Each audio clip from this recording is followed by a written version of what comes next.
no quiero presentar a nuestro invitado del día de hoy, nuestro nuevo afiliado a la Asociación Mexicana de Contadores Públicos, Colegio Profesional Mexicali, Baja California, el maestro Guillermo Robertson Andrade, quien también va a ser nuestro delegado de la asociación ante la Procuraduría de la Defensa del Contribuyente. Así es que vamos a estar trabajando muy de la mano con el maestro Guillermo. Cualquier problema que tengan o cualquier consulta que quieran hacer o quejas ante la Prodecom, pues nos vamos a coordinar con el maestro Guillermo Robertson, que tiene mucha experiencia amplia experiencia en esta materia de la defensa fiscal, y ahora con la comunicación y coordinación con la Procuraduría de la Defensa del Contribuyente. Así es que bienvenido, maestro, y ahora aprovechamos le hacemos la invitación para que nos venga y hable de unos temas también importantes. Bienvenido, maestro. Bueno, pues muchas gracias, su servidor Guillermo Robertson. Pues ya la mayoría de acá nos conocemos, nos han alegrado conocernos. Pues estamos acá para servirnos, para apoyarnos, para comprometidamente colaborar para un desarrollo y sobre todo para mejorar en nuestro ámbito profesional. El aspecto de la Procuraduría de la Defensa del Contribuyente, pues ya tenemos ahí algunas cuestiones, algunos casos resueltos con ella, en conjunto con el delegado y el subdelegado que están en Tijuana. Por la cercanía entre Tijuana y Ensenada, bueno, pues me hacen el favor de nombrar como encargado de esta comisión, que con mucho gusto y con mucha responsabilidad, pues la acepto y estamos para ello, estamos para servir, puesto que diría alguien que el que no sirve para servir, para vivir, no serviste para nada, ¿sí? Entonces tratamos día a día de dar un granito de arena, ¿verdad? De lo poco que tengamos, para podernos entonces sí engrandecernos. También el día de hoy pues me invitaron a dar una pequeña plática de 1 hora con ustedes, que la hemos llamado pues las autoridades fiscales frente a los derechos fundamentales.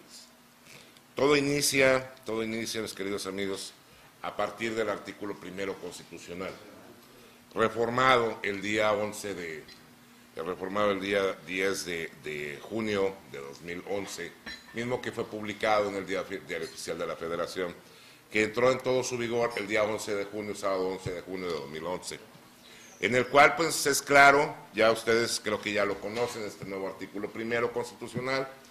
En lo particular he dado mucha guerra con él, en la mayoría de los cursos siempre se los pongo. ¿Por qué? Porque cada día que lo leo, tengo como 50 lecturas a este artículo, lo entiendo más.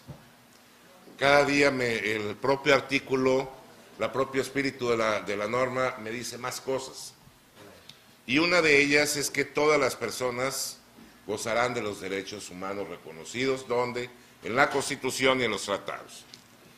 Hemos luchado en este tiempo, en estos 2 años, en los cuales algunos tribunales nos decían, no, es que como el artículo 1.2 de la Convención Americana de Derechos Humanos me establece que los derechos humanos nada más son para el ser humano, para las personas físicas. Las personas morales no tienen derechos humanos. Pues ya hemos logrado varias sentencias a nivel nacional, basado en una sentencia del propio tribunal, de la propia Corte Interamericana de Derechos Humanos, donde ya reconoce la Corte que efectivamente los derechos humanos también son para las personas morales. ¿Por qué? Es muy sencillo. Porque la persona moral es nada más, no es otra cosa más que una ficción de ley, la cual está conformada por personas físicas, ya sea 2, ya sea 5, ya sea 15, dependiendo de la persona física a la que nos estemos refiriendo. Por lo tanto, todas las afectaciones que puedan hacer las autoridades administrativas, en nuestro caso, a la persona moral, no las está haciendo directamente a las personas que conformamos esa sociedad. Entonces, sí tenemos como persona moral derechos humanos. También nos dice el propio artículo primero constitucional. El anterior, por favor. Gracias. Que tenemos que la Constitución nos garantiza la protección. Anteriormente a esta reforma, la Constitución nos daba los derechos y garantías constitucionales, valga la redundancia. Actualmente la Constitución ya no nos da nada. Actualmente la Constitución solamente se limita ¿a qué? A garantizar los derechos humanos que están en los tratados internacionales y que los reconoce la propia Constitución. Ahora sí, la siguiente, por favor. Todas las autoridades, en el ámbito de sus competencias, tienen la obligación, no es que si quieran o no, tienen la obligación de promover, respetar, proteger y garantizar, ¿qué, mis queridos amigos?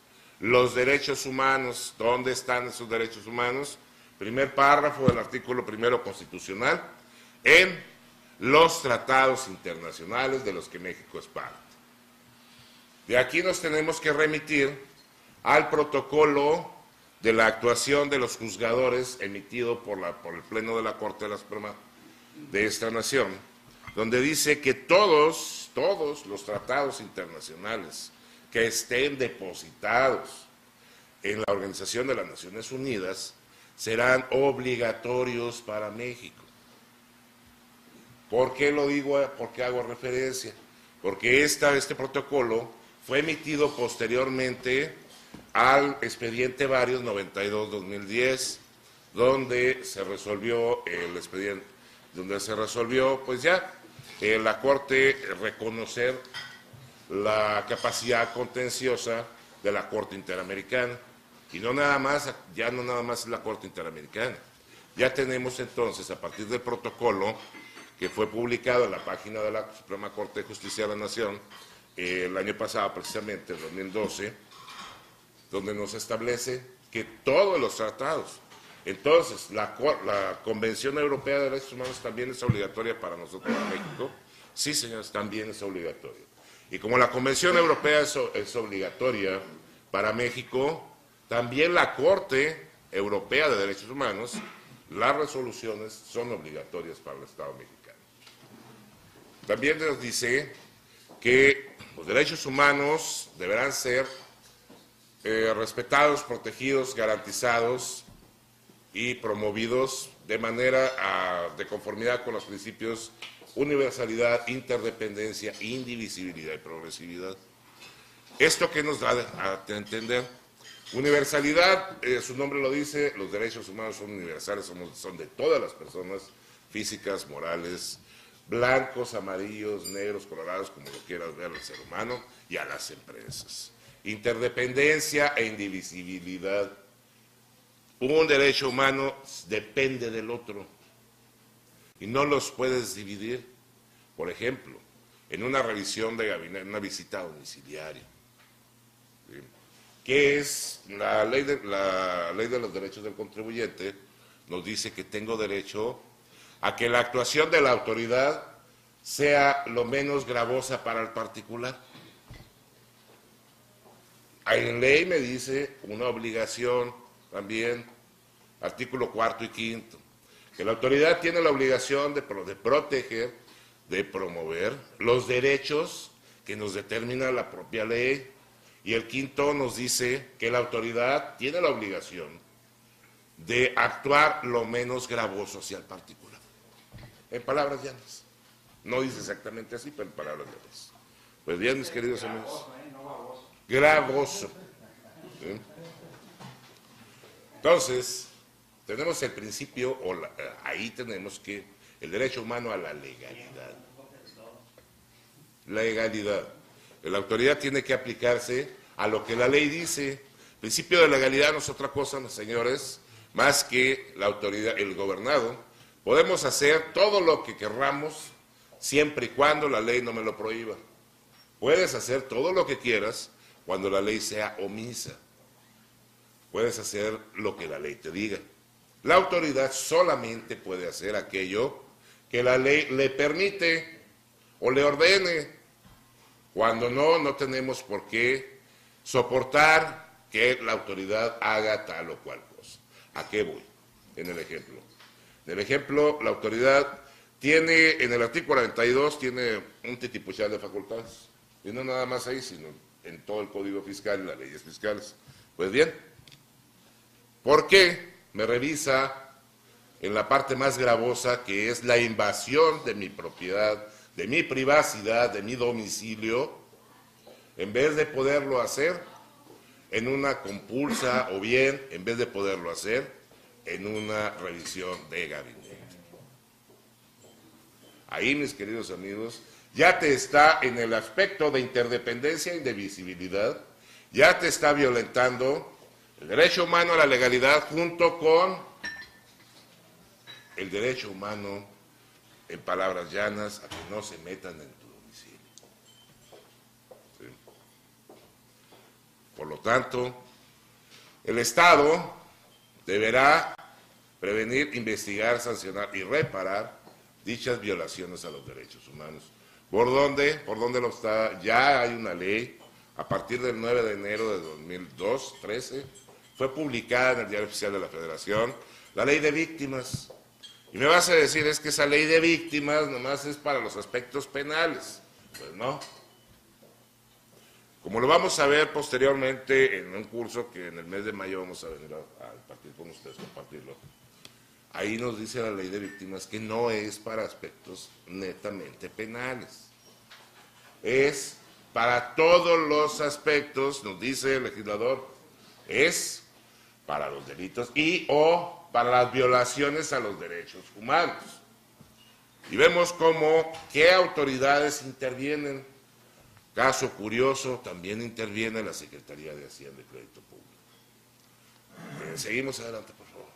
Entonces, el artículo 133, amarrado con el primero constitucional, nos dice que la Constitución, las leyes que de ella emanen del Congreso de la Unión, los tratados internacionales que estén de acuerdo con la misma celebrados o que se celebren por el presidente de la República y que sean ratificados por el Senado, será la ley suprema de toda la Unión.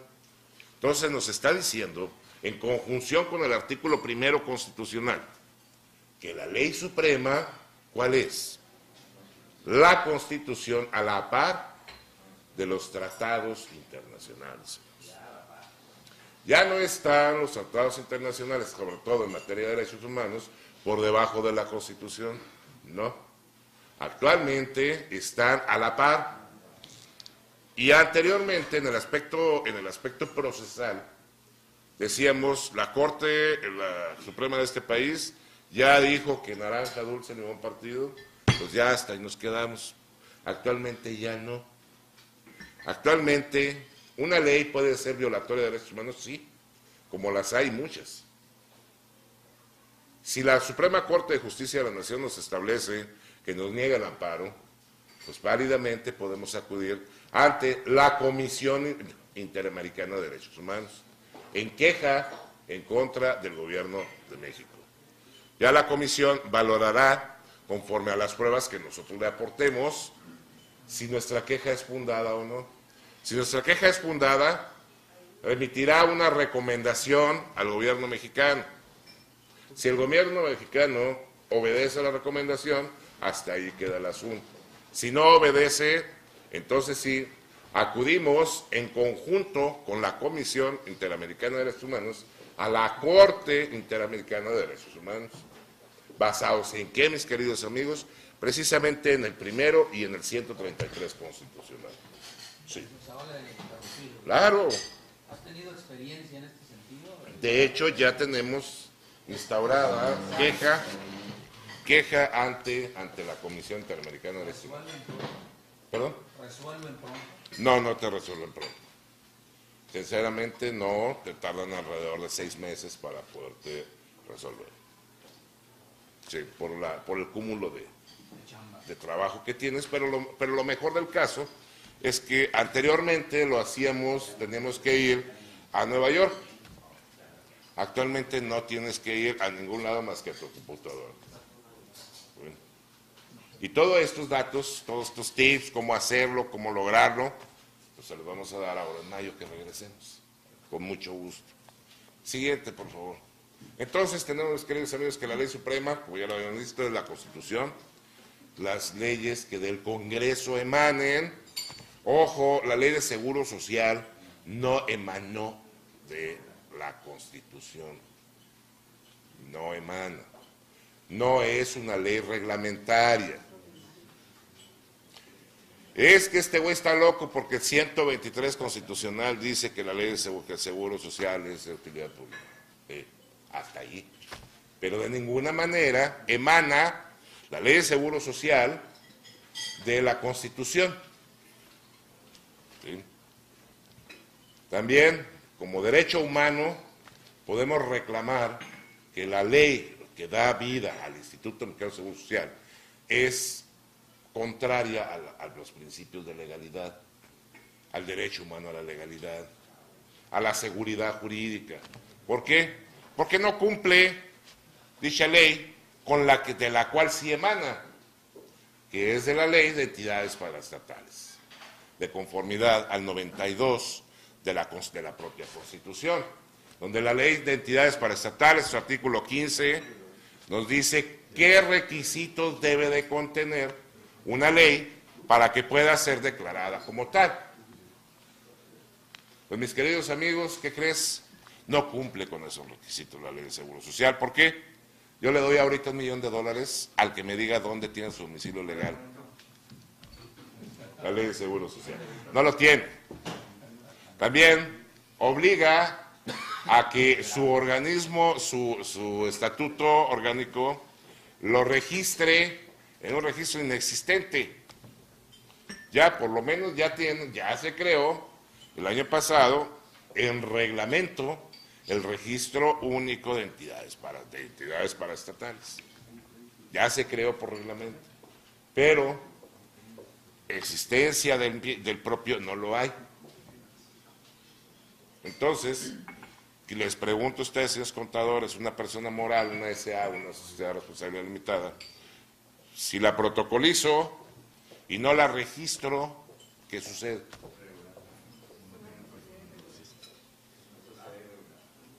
Lo mismo sucede con las leyes de las entidades paraestatales. No tiene vida jurídica ese instituto, señores. Es una vida totalmente irregular.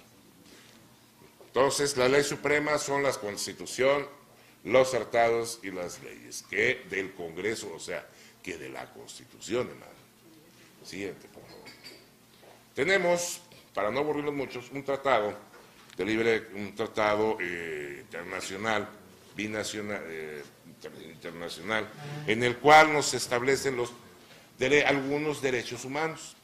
Se llama la Convención Americana de los Derechos Humanos.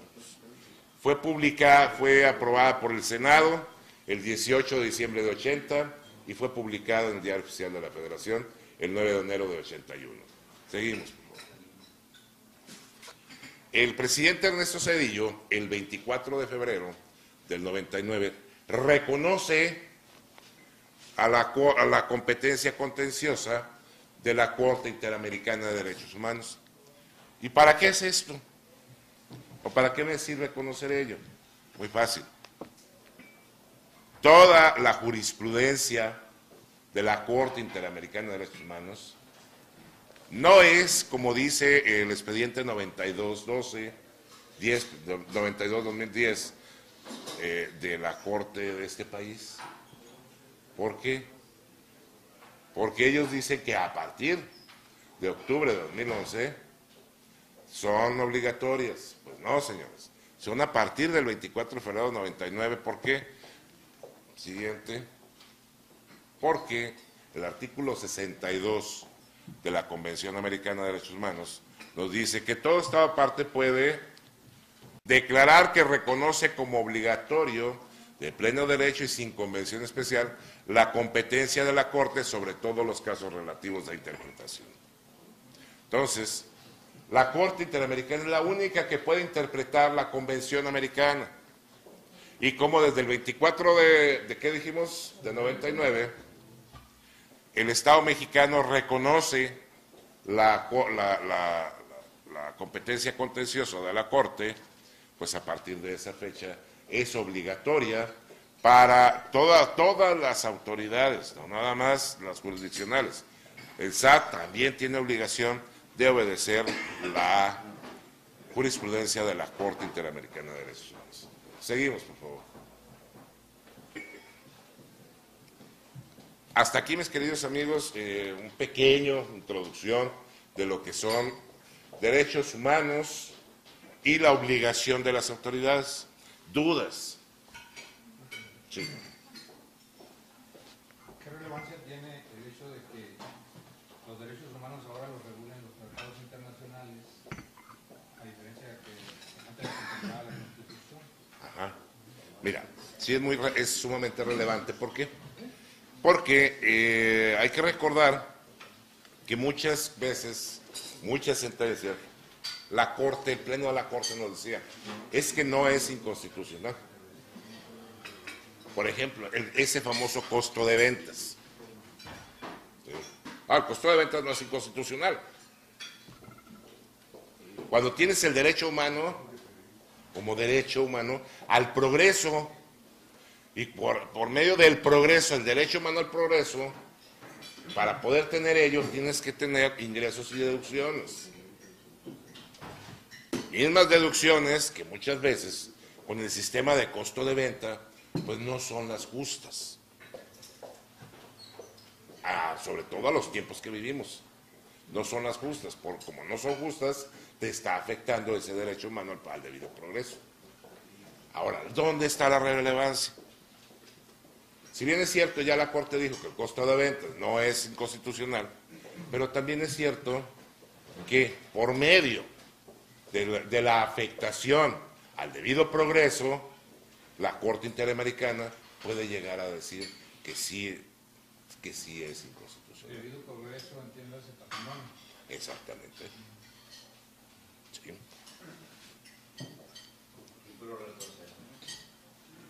Sí.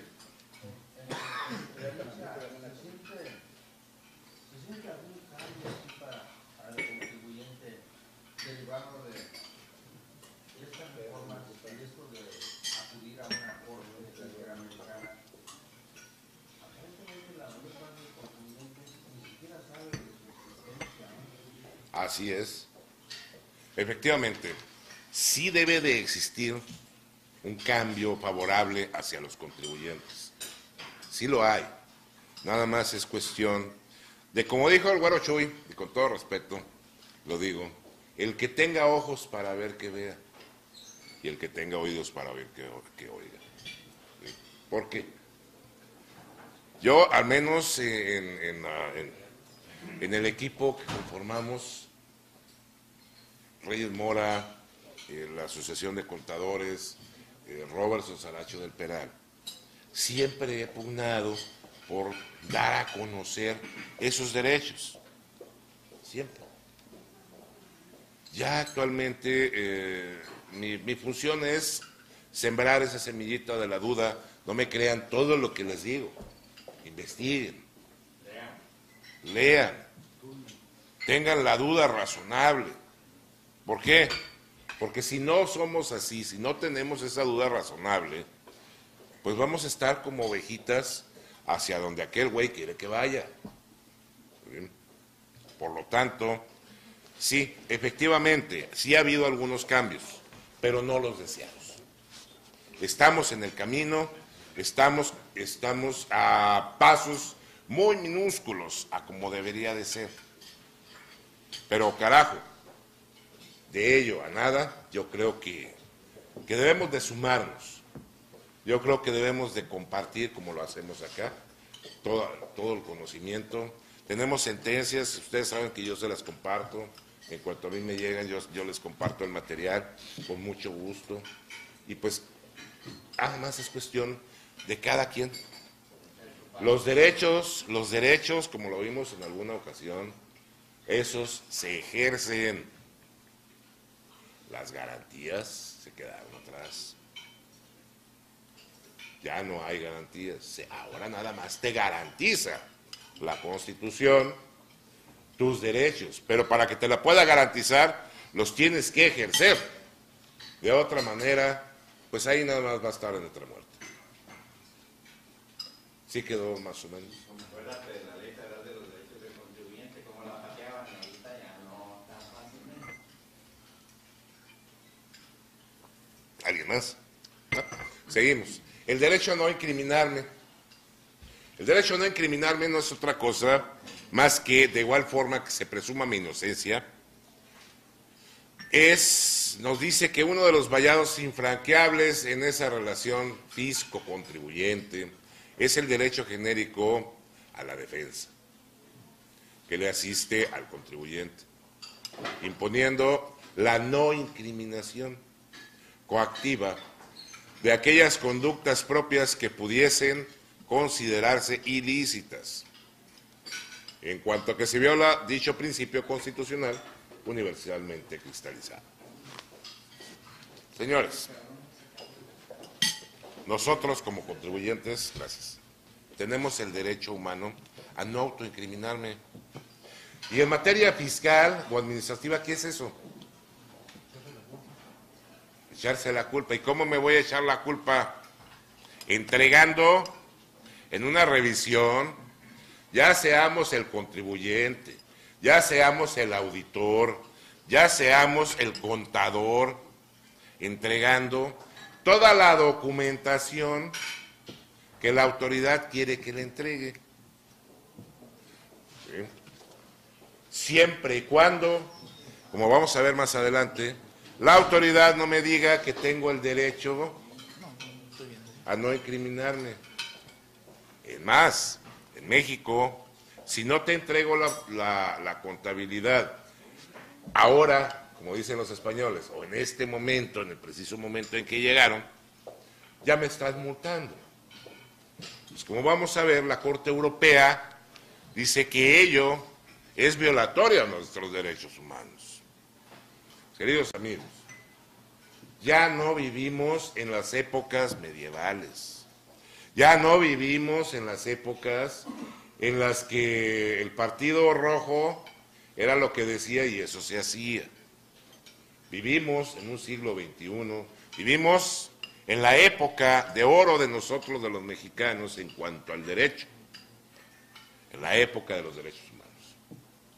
Y solamente va a seguir viviendo esto en la medida en que nosotros impulsemos estas cuestiones. Adelante, por favor. En situaciones similares en la Argentina, en Alemania, en Estados Unidos, existe el derecho a no autoinculparse. Adelante. La Corte Suprema de los Estados Unidos, en el caso Miranda versus Arizona, sentenció y estableció la doctrina según la cual requiere como requisito esencial para tutelar el derecho a la no incriminación que toda persona bajo custodia policial. ¿Y por qué escogí este? Porque el 42 de código me dice que las actas de los auditores que serán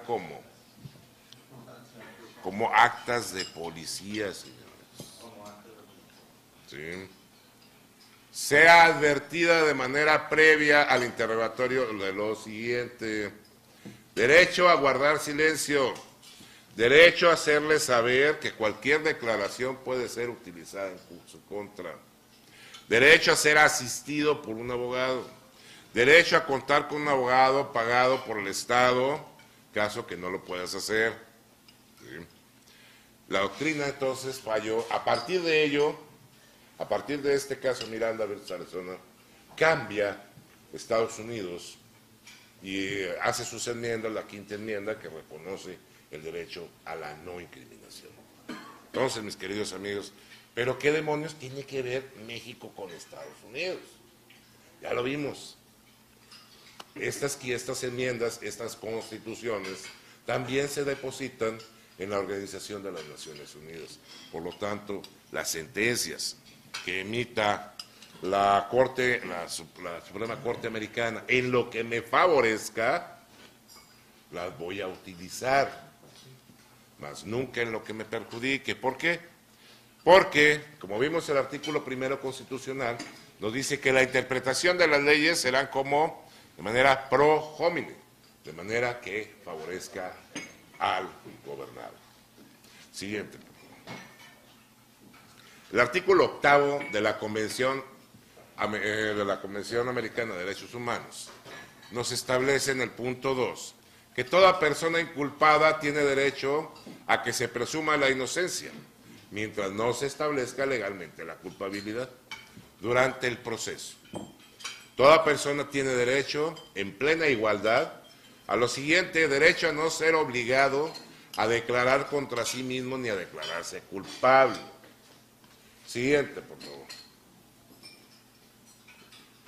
La sentencia del 2 de febrero de 2001 de la Corte Interamericana, en los párrafos 130, 134 y 143, en síntesis nos dice que el individuo tiene derecho al debido proceso, entendido en los términos del 8.1 y el 8.2 de la Convención, como en todos otros órdenes de derecho. ¿Qué es esto? ¿Qué nos está diciendo la Convención, la Corte Interamericana ya? El 8.1 de la Convención nos dice que todos tenemos el derecho humano a ser oídos con las debidas garantías judiciales, tanto en materia penal, civil, laboral, fiscal y en cualquier otra materia. Es el debido proceso. Si nos está diciendo el 8.1 que es aplicable toda la convención también a la materia fiscal, de igual forma nos dice acá la sentencia que el 8.2, inciso G, no tengo derecho a no autoincriminarme. Y en materia fiscal o materia administrativa, tengo derecho a no entregar la documentación que yo sepa que me va a incriminar. Porque hay que recordar, señores, que de la revisión de nuestros papeles de trabajo como auditores, de la revisión de nuestra contabilidad, de ahí nacen o pueden nacer hechos delictivos que nos van a acarrear, ¿qué? Fresco bote, y no es de Tecate, es de cerezo. Entonces, tengo el derecho a guardar silencio. Señores, en la práctica he visto cómo muchos contadores, esto aquí nunca sucede, esto aquí nunca sucede, les llega una visita domiciliaria, una revisión de gabinete, ¿y qué hacen? Sueltan todo, y hasta se sienten vanagloriados. Yo cumplí. Ajá, pero tú cumpliste con mandar a la cárcel a tu patrón, a lo mejor. Entonces, y solo entonces, entrego todo, no entrego esto, fíjate que detecto esto. ¿Sí? ¿Lo entrego o no lo entrego? Como ni siquiera le preguntaste, tú eres legalmente responsable, ¿sí? Eres legalmente responsable de que a ese señor lo hayan metido a la cárcel. Y un abogado en materia civil te puede quitar hasta tus calcetines por esa situación. Ojo la responsabilidad que tienen como asesores. Ojo la responsabilidad que tienen como contadores y sobre todo que tenemos como auditores. No querramos darle a la autoridad sin consultar al contribuyente la documentación. Bueno, tampoco así, ¿verdad? Pero yo no puedo aseverar eso. Pero sí, queridos amigos, hay que respetar esos derechos humanos. Que el señor va a salir libre no porque sea culpable o inocente, sino porque le violentaron de manera indirecta el derecho humano a no autoinculparse. ¿Por qué de manera indirecta? Porque nunca le preguntaron, nunca le advirtieron, nunca le dijeron que tenía ese derecho. Al contrario. Siguiente, por favor. La autoridad lo que hace es precisamente multarte, y una multa, mis queridos amigos, dice el Convenio Europeo de Derechos Humanos, que una multa administrativa se asemeja y debe de seguir el mismo procedimiento como si estuviésemos hablando de la materia penal.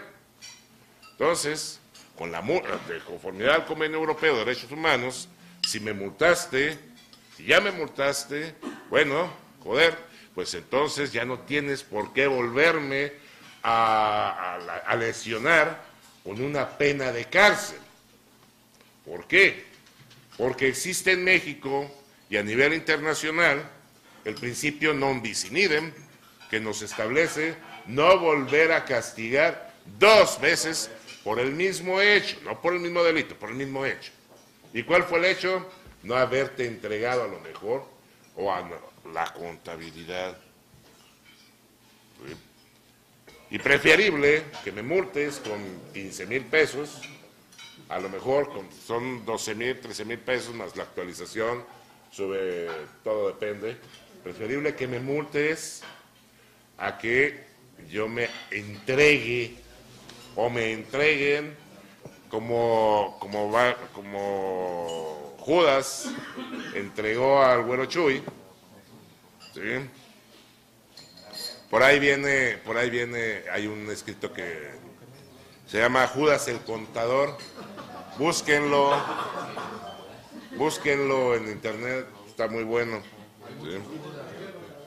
Entonces, señores, debemos de tomar en cuenta ese derecho. Siguiente, por favor.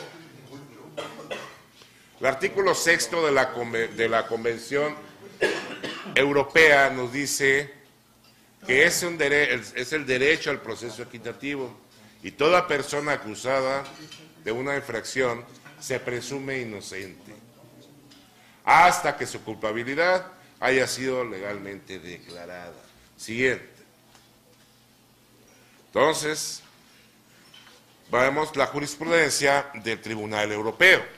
Sentencia del Tribunal Europeo de Derechos Humanos, Funke contra Francia, nos dice, la primera de ellas es la sentencia Funke contra Francia, en la cual el Tribunal Europeo declaró que las autoridades aduaneras francesas habían violentado el derecho a no autoincriminarse del demandado al haberle impuesto sanciones económicas por su negativa a entregar información sobre su situación financiera.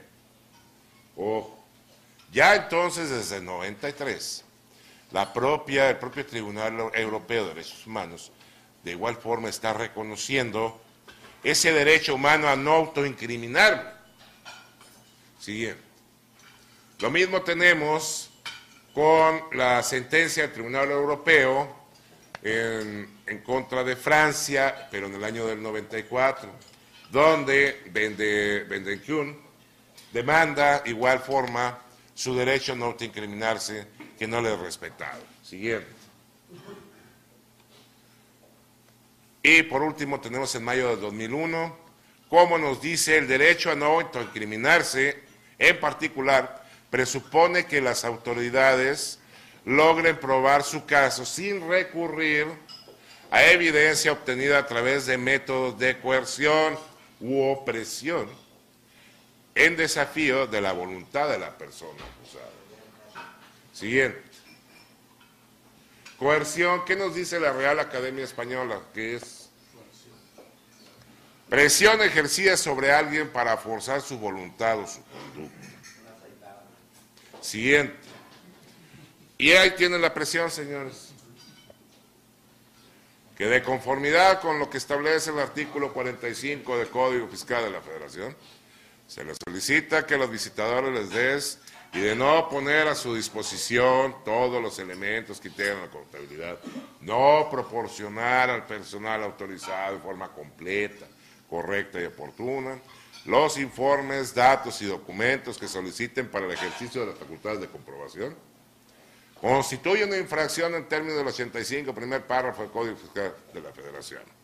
Asimismo, nos dice de conformidad con lo señalado en el artículo 86 del propio Código, en cuyo caso la autoridad podrá proceder en términos de lo dispuesto en el artículo 40.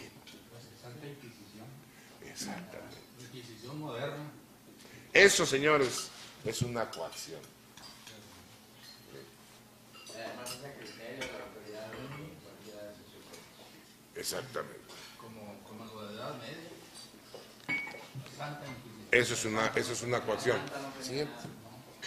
Por lo tanto, en estricto sensu, o en el sentido estricto, tanto la Corte Interamericana como la Corte Europea repudian, señores, que las autoridades administrativas no respeten el derecho de no autoincriminarse y también que no respeten el derecho humano a la presunción de inocencia. Lástima que la Corte Mexicana no respeta ello. ¿Por qué? Por la segunda sala de la Suprema Corte de Justicia de la Nación recientemente ha emitido 2 jurisprudencias por contradicción de tesis, en la cual dice que en materia administrativa no aplica el derecho de la presunción de inocencia y que tampoco aplica el derecho de no autoinculparse, que porque esos derechos son única y exclusivamente en materia penal. Como ya lo vimos, discúlpenme, pero la Corte está mal. Claro, porque además se puede derivar una denuncia penal por parte. Exactamente. Pues queridos amigos, este tema da muchísimo para hablar. Nada más quise compartirles un poco de ello para que en el mes de mayo, que nos volvamos a ver, pues estemos todos reunidos. Y ahora sí, veamos a profundidad los derechos fundamentales aplicados en la materia fiscal. Muchas gracias. Para empezar, hay que ver si te afecta, si es violatorio de derecho humano, si te beneficia o no. Si te afecta, y la Corte te dijo, hay que ver si te la aplicaron para empezar, para seguir. ¿Te afecta? Sí. ¿Me la aplicaron? Sí. Ok, entonces ahora sí puedo accionar. Si te afecta porque estás en un caso similar, pero no te la aplican, pues no tienes problema. ¿Sí? Aquí se trata de tener el problema. Cuando ya tienes el problema, acudes al tribunal, acudes al colegiado, el colegiado te manda al carajo, ¿ok? Cuando ya nos mandaron al carajo, cuando ya nos dijeron que no, entonces podemos aplicar, voy a internet, a la convención, a la Comisión Interamericana de Derechos Humanos. ¿Bajo qué? Violación al segundo párrafo de nuestra Constitución y al 25, al 1.1, al 8.1 y al 25 y 29 de la propia Convención Americana de Derechos Humanos, que nos establece que todos los estados tienen la obligación de respetar los derechos, tanto de la Convención como de las propias leyes de los estados. ¿Cuál ley? El segundo párrafo del primero constitucional. 2. El 8, en general, de la Convención, pues nos habla del debido proceso y de las garantías judiciales. El 25 y el 29 nos habla precisamente de la interpretación más favorable hacia el particular como derecho humano. Ahora, ya tenemos los derechos humanos, pero ¿dónde me están afectando? ¿En qué me están afectando? En mi aspecto emocional, en mi aspecto físico, porque ha habido muchos aspectos en los cuales se ha perdido hasta la vida. En mi aspecto económico, mi patrimonio, ¿en qué me está afectando? Bueno, hay que decírselo también a la Comisión Americana, para que evalúe la magnitud del daño. ¿Para qué? Para la hora de la reparación.